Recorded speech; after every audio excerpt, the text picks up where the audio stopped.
I'm Laurel Guy and we're visiting 1656 Danby Road. This is a 1930 craftsman bungalow and it's ready for its makeover. It is priced right. It has original woodwork, hardwood floors, and plenty of living space.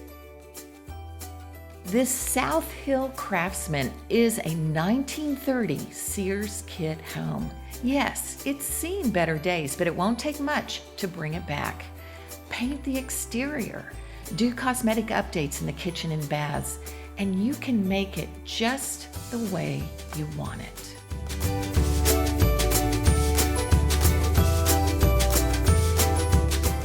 There's plenty of living space with an additional family room and a sleeping porch.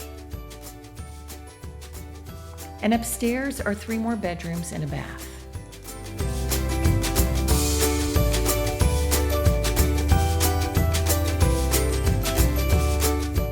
Over an acre of land with great outdoor spaces. Plus, there's a workshop studio with all sorts of potential and a sturdy chicken coop.